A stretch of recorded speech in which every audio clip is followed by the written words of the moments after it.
দর্শক, পবিত্র ঈদুল আজহাকে সামনে নিয়েই কিন্তু গড়মুখ মানুষ রাজধানী ঢাকা ছেড়ে তাদের গন্তব্য চলেছেন।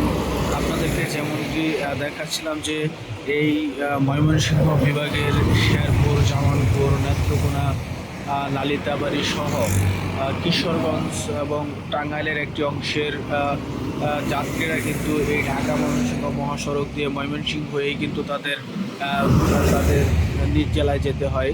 যার কারণে আমি আপনাদেরকে দেখাচ্ছিলাম যে ঢাকা ময়মনসিংহ মহাসড়কে কিন্তু তেমন কোনো ভিড়, ময়মনসিংহের অংশে তেমন কোনো ভিড় বা ভিড় নেই।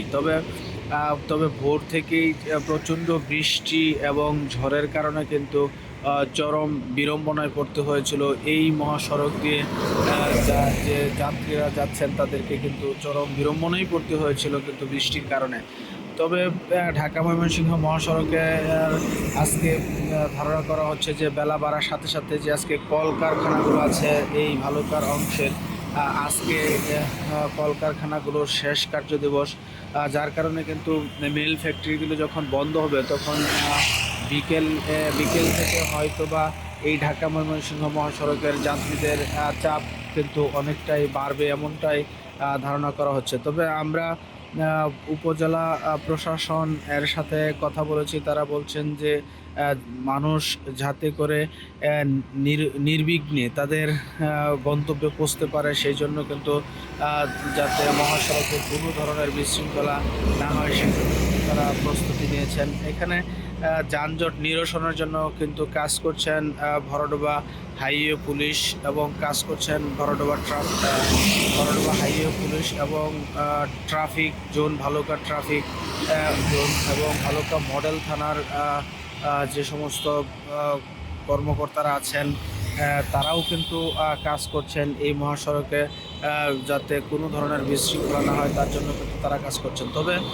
যাত্রীদের অনেকের অভিযোগ যে তাদের কাছ থেকে বাড়তি ভাড়া নেওয়া হচ্ছে, অনেক সময় তাদেরকে বাড়তি ভাড়া নেওয়া হচ্ছে। তবে আমরা চালকদের সাথে কথা বলেছি, তারা আমাদেরকে যেমনটি জানিয়েছেন যে ঢাকা থেকে যাওয়ার পথে যাত্রী পাওয়া যাচ্ছে, কিন্তু ঢাকায় যখন আমরা আসি তখন কিন্তু আমাদের গাড়ি খালি সিট নিয়ে কিন্তু আসতে হয়, যার কারণে কিন্তু আমাদের এখন কিছু ভাড়া বাড়তি নিতে হচ্ছে, এমনটা তারা জানিয়েছেন।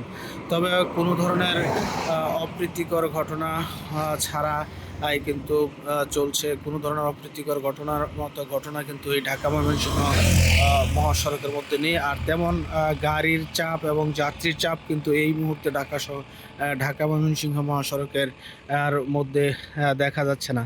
তবে আমরা আশা করি যে অবশ্যই যেন মানুষ নির্বিঘ্নে তারা তাদের গন্তব্যে পবিত্র ঈদুল আজহা পালন করবে, যাতে কোনো ধরনের বিশৃঙ্খলার মধ্যে না পড়তে হয়, এমনটাই কিন্তু আমরা আশা করছি। তবে ঢাকা ময়মনসিংহ মহাসড়কের যে সমস্ত স্টেশনগুলোতে যাত্রীর চাপ বেড়ে যায় বা সেখানে কিন্তু হাইওয়ে পুলিশ এবং ট্রাফিক পুলিশ কিন্তু জোরালোভাবে কাজ করছেন যাতে করে কোনো গাড়ি যানজটের মধ্যে আটকে থাকতে না হয়, সেই জন্য কিন্তু তারা সবসময় কিন্তু কাজ করে যাচ্ছেন। এই ছিল ঢাকা ময়মনসিংহ মহাসড়কে আমার কাছে সর্বশেষ।